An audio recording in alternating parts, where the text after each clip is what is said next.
आगे बढ़ते हैं और एक अहम खबर आपके सामने रखते हैं और बात उन मुलाजमीन की करते हैं जो मुश्किलात का सामना कर रहे हैं,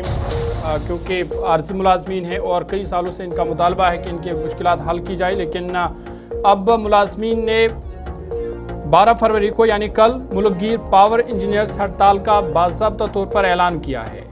और ये एहतजाज इलेक्ट्रिसिटी तरमीमी बिल के हवाले से है, निजी कारी के हवाले से है, क्योंकि लगातार जो मुलाजमीन हैं वो निजी कारी की मुखालफत कर रहे हैं और उन्हें खदशा है कि अगर इसमें इस्लाहात की गई तो बिजली नरखों में इजाफे का खदशा है, बिजली फीस में इजाफा हो सकता है और बिल पेश होने पर काम के बाइकाट की भी वार्निंग मुलाजमीन की तरफ से दी गई है। आपको बता दें कि all India power engineers federation यानी AIPEF ने कल यानी 12 फरवरी 2024 को मुल्कगीर हड़ताल और काम के बाइकाट का बाज़ाब्ता तौर पर ऐलान कर दिया है। फेडरेशन ने मरकज़ी हुकूमत की पॉलिसियों को अवामी शोबे के खिलाफ और निजी कारी के हक में करार देते हुए शदीद अपने तहफ़्फ़ुज़ात का उन्होंने इजहार किया है। और आपको बता दें कि यूनियन पावर मिनिस्टर को अरसाल किए गए ख़त में कहा गया था कि मुजवज़ा इलेक्ट्रिसिटी तरमीमी बिल 2025, नेशनल इलेक्ट्रिसिटी पॉलिसी 2026 और पावर सेक्टर में तेज़ रफ्तार निजीकारी के इक़दामात से बिजली के शोबे पर अवामी कंट्रोल या तवानाई सलामती और सस्ती बिजली की फराहमी इससे मुतासिर होगी। फेडरेशन का यह भी इल्ज़ाम है कि डिस्ट्रीब्यूशन में multi licensing, PPP model, smart metering स्कीमें और TBCB ट्रांसमिशन प्रोजेक्ट इस निजी कंपनियों को मुनाफा बख्श सार्फिन मुंतखब करने का मौका देंगे।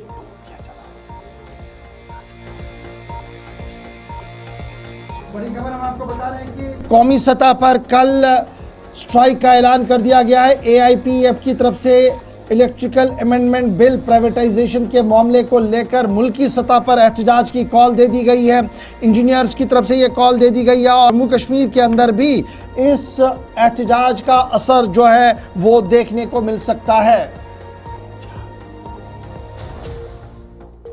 संजय तिक्कू साहब इस वक्त ज्वाइन कर चुके हैं, मारूफ ट्रेड यूनियन लीडर हैं और इस पूरे मामले पर ज़रा गुफ्तगू करते हैं, क्योंकि इतलात और ख़बरों के मुताबिक 3-4 बड़े इंपॉर्टेंट इश्यूज़ हैं। एक ये कि इलेक्ट्रिक तरमीमी बिल 2025 को वापस लिया जाए, रोल बैक किया जाए जी प्राइवेटाइजेशन डिसीजन को जो चंडीगढ़, उत्तर प्रदेश और दीगर रियासतों के अंदर ले लिया गया है। स्मार्ट मीटरिंग के मामले पर भी हॉट लगाया जाए, रेगुलराइजेशन ऑफ कॉन्ट्रैक्चुअल एम्प्लॉयज़ को किया जाए, अर्जेंट रिक्रूटमेंट जो है वो खाली पड़ी असामियों को किया जाए और restoration of old pension scheme. ये कुछ ऐसे मुद्दे हैं जिनको लेकर मुल्क भर में एहतजाज होगा और जम्मू कश्मीर के अंदर भी ये एहतजाज किया जाएगा। संजय जी बहुत शुक्रिया सर ज्वाइन करने के लिए। ये जो एहतजाज की कॉल थी, लास्ट ईयर भी हम देख रहे थे कि इन्हीं मुद्दों पर एहतजाज हो रहा था और मुख्तलिफ लीडर्स जो थे वो ये बता रहे थे कि एक बीच का रास्ता गवर्नमेंट ऑफ इंडिया भी ले रही है। क्या हम ये माने कि वो बीच का रास्ता काम नहीं कर पाया, जिस वजह से 2026 के में आते ही एक बार फिर पूरे इंडिया के साथ जम्मू कश्मीर के अंदर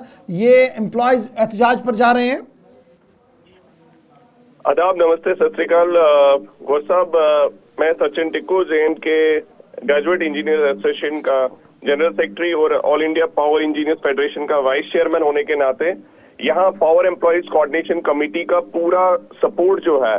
national coordination committee of electricity employees और इंजीनियर्स कोऑर्डिनेशन कमेटी है और all India power engineers federation के इंपॉर्टेंट कॉन्स्टिट्यूएंट होने के नाते we are strongly supporting the call for boycott of work,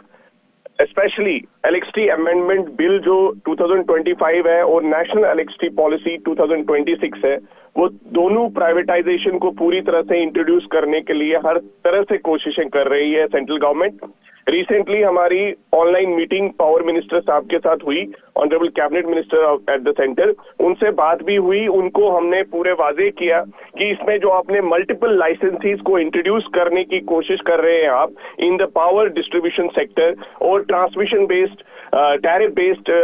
जो बिडिंग का कॉन्सेप्ट आपने ट्रांसमिशन सेक्टर में लाया है, ये दोनों जो है पावर सेक्टर को डिस्मेंटल करके रख देंगे। और जिस तरह से आपने एक मोनोपोलाइज स्ट्रक्चर, अभी आपने देखा इंडिगो का जो फियास्को पूरी कंट्री में देखा गया, ये मोनोपोली का ही एक नतीजा है, ड्यूओपोली का ही नतीजा है, जहां पे 1-2 प्लेयर्स ही रह जाते हैं। ऐसा ही पावर सेक्टर में करने की कोशिश की जा रही है, जो हमारा डेवलपमेंट का बेसिक इंफ्रास्ट्रक्चर सेक्टर रहता है पावर। और अगर पावर सेक्टर में प्राइवेटाइजेशन और मल्टीपल लाइसेंसी को इंट्रोड्यूस किया जाएगा, जो क्रॉस सब्सिडीज है, जो हमारे एग्रीकल्चर कंज्यूमर्स हैं, जो हमारे बाकी इंडस्ट्रीज हैं, सभी जो अभी क्रॉस सब्सिडाइज्ड है, वो सभी डोमेस्टिक कंज्यूमर्स को बहुत हाई टैरिफ फेस करना पड़ेगा। जिस तरह से आज आप एयरलाइन सेक्टर को देख रहे हैं, टेलीकॉम सेक्टर को देख रहे हैं, टेलीकॉम सेक्टर आपके सामने है। आप बताइए आज की डेट में आपके पास कोई चॉइस छोड़ी है गवर्नमेंट ने? या तो आप एयरटेल के कंज्यूमर्स हैं या आप जियो वोडाफोन के कंज्यूमर्स हैं। तो जियो और एयरटेल, सिमिलरली आपने पावर सेक्टर में भी प्राइवेटाइजेशन को के नाम पे आप बता रहे हैं कि कंपटीशन क्रिएट होगा, ऐसा नहीं है। टैरिफ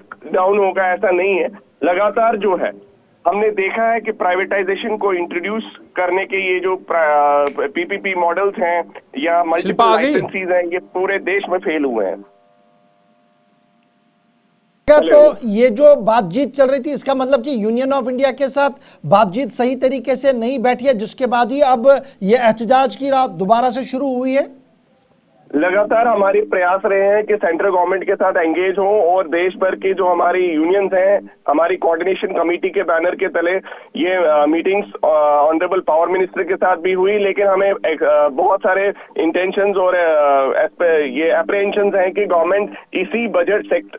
जो अभी चल रहा है, बजट सत्र जो चल रहा है पार्लियामेंट में, उसमें वो एलएक्सटी अमेंडमेंट बिल को लाना चाहती है और उसमें स्वीपिंग चेंजेस करना चाहती है, जिससे कि ये बोला जा रहा है कि इससे लॉसेस कम होंगे, कंज्यूमर फ्रेंडली होगा। बट हमने देखा है कि स्टेट ओन्ड कॉर्पोरेशन जैसे गुजरात में है, आप देखिए वहां का गुजरात मॉडल जो है फाइनेंस कमीशन में बताया जा रहा है कि वो सबसे बेस्ट है और वहां की पावर डिस्कॉम जो है टॉप 10 में है। अगर वो पावर सेक्टर की गवर्नमेंट कंपनीज टॉप 10 में है, वहां पे जो रिफॉर्म्स किए गए हैं एलएक्सटी थेफ्ट को रोकने के लिए, पुलिस की इंटरवेंशन, बाकी जो रिफॉर्म्स हैं उनको ना करते हुए सीधे आप चेरी पिकिंग करने के लिए आप बेहतरीन एरिया जम्मू कश्मीर के लेके पूरी कंट्री में जो अच्छे अर्बन एरियाज हैं उनको आप सिलेक्टिवली टारगेट करेंगे, उनको प्राइवेटाइज करेंगे और जो रूरल में कंज्यूमर्स होंगे उनको जो आज तक अभी हम डिप्राइव्ड महसूस कर रहे हैं उनको अभी तक। अच्छा संजय जी, ये बताइए, ये तो हमने नेशनल हुकअप वाली बात की। जब मैं यूनियन टेरिटरी जम्मू कश्मीर की बात करता हूं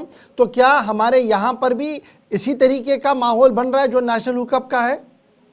नहीं, डेफिनेटली हमारी सारी पावर सेक्टर की जो कोऑर्डिनेशन कमेटी है उस अम्ब्रेला के तहत, चाहे वो ग्रेजुएट इंजीनियर्स हो, चाहे डिप्लोमा इंजीनियर्स हो, चाहे वो टेक्निकल कैडर हो, चाहे डेली वेजर्स हो, सभी कल जो है एक प्रोटेस्ट डेमोन्स्ट्रेशन करेंगे। अपने जो हमारे एस्पिरेशंस हैं, जो हमारी एंटिसिपेशंस हैं, उनको जो हमारे इस बजट में जो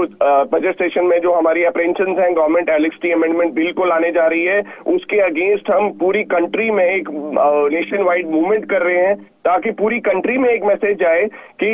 इस गवर्नमेंट ने अगर ये बिल इंट्रोड्यूस किया तो कितने सारे प्रॉब्लम्स क्रिएट हो सकते हैं, कितने सारे आगे फ्यूचर में एलएक्सटी डिप्राइव हो जाएगी, लोगों को एक जो अफोर्डेबल रेट्स में एलएक्सटी मिलती है वो मिलेगी नहीं। और उस चीज को चेतावनी के साथ आगे रखने के लिए ये कल का प्रोग्राम रखा गया है और पूरे जम्मू कश्मीर के जो पावर सेक्टर के एम्प्लॉयज हैं वो इसमें पार्टिसिपेट करेंगे और हमारी पूरी कोशिश रहेगी कि सेंट्रल गवर्नमेंट तक एक स्ट्रांग मैसेज आना चाहिए कि वो इस बिल को सिरे से खारिज करे और इसको इंट्रोड्यूस ना करे। बहुत बहुत शुक्रिया संजय तिक्कू साहब, all India power engineering federation के तर्जुमान हमारे साथ थे, जो बता रहे थे कि नेशनल हुकअप पर यह स्ट्राइक है और इस स्ट्राइक का असर जम्मू कश्मीर के अंदर भी पड़ेगा। बाइकॉट वर्क ऑन Feb 12, 2026 ये कॉल दे दी गई है और बुनियादी तौर पर जो ड्राफ्ट इलेक्ट्रिसिटी अमेंडमेंट बिल 2025 है, नेशनल इलेक्ट्रिसिटी पॉलिसी 2026 के तहत लाई गई है, इसको ख़त्म करने की मांग है और उसके साथ साथ कुछ और मुतालबात है जिनका संजय तिक्कू साहब बता रहे थे, यानी इंजीनियर्स पावर डेवलपमेंट डिपार्टमेंट के कल एहतजाज पर रहेंगे।